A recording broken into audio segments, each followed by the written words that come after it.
Right, yes, Joe, I told you.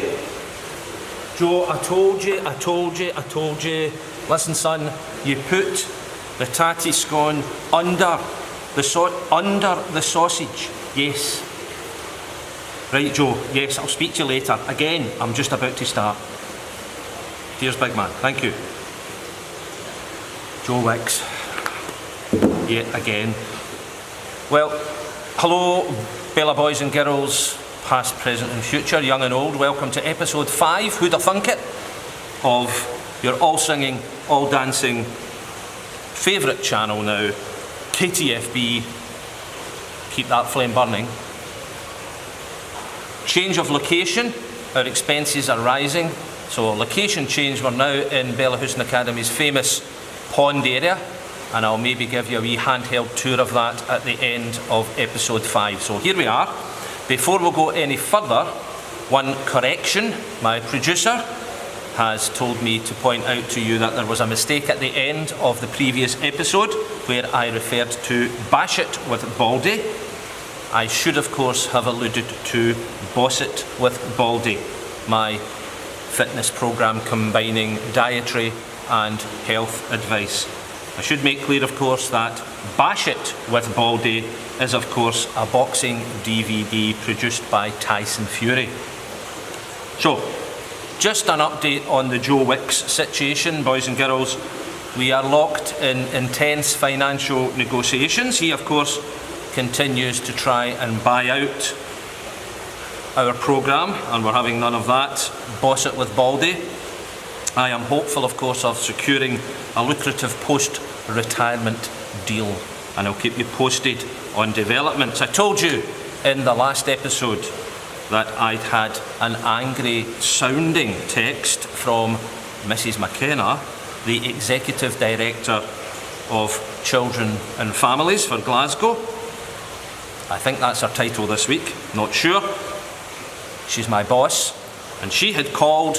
I returned her angry sounding email in a telephone call, but to my surprise, Bella boys and girls, she was not rapping my knuckles for the content of these broadcasts. Far from it.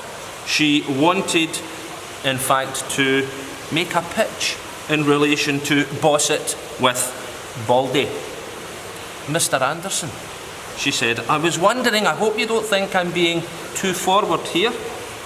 I was wondering if your roll and sausage tatty scone bicep curl, remember the technique, boys and girls, might be adapted to accommodate the Scotch Pie.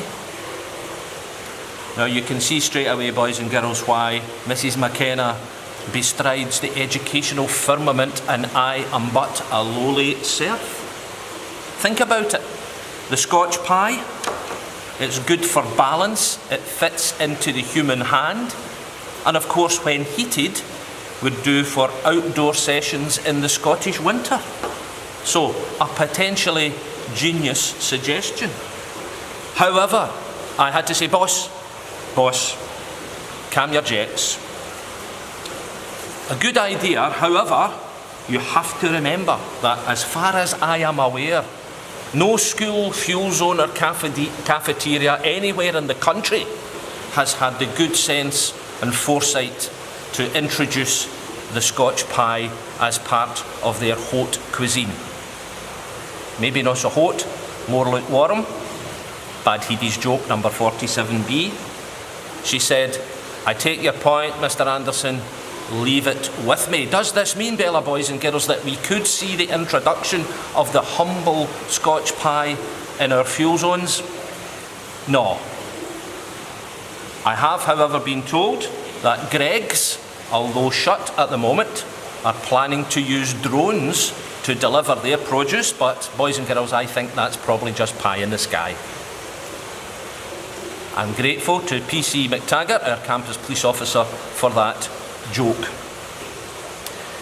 Anyway, a reminder, Bella boys and girls, get on to Show My Homework and Glow or any other platforms and do some work.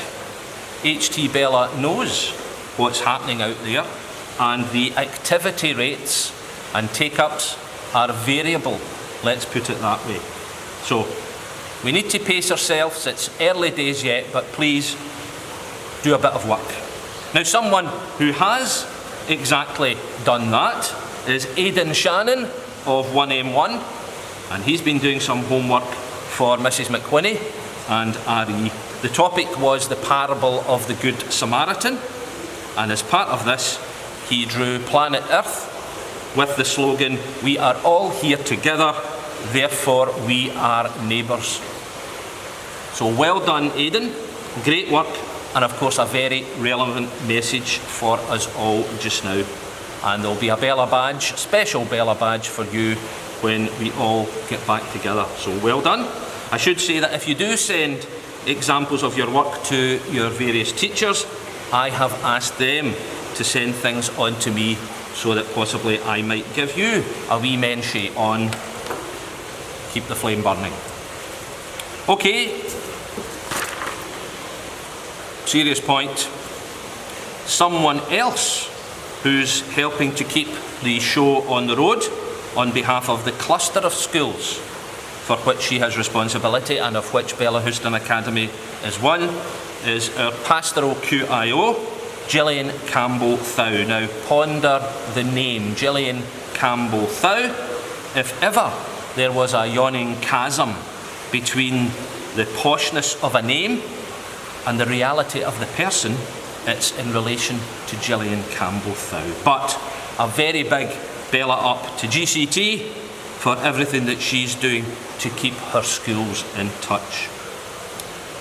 Right, Bella boys and girls, that'll do for today. We are at the end of week one, coming to the end of our first week, and I know that, like everyone else, you'll be concerned, you'll have your worries and various issues that are playing on your mind. But remember, as young Aidan said in his homework piece, we are neighbours and we will get through this. Especially if we wash our hands with soap and water, if we sneeze or cough into a tissue, bless me, and then bin it. If we don't have a tissue, Gesundheit, then do it into the crook of your elbow, maybe that elbow, and then bin your elbow. So remember, Bella boys and girls, past, present and future, young and old, stay safe, stay healthy,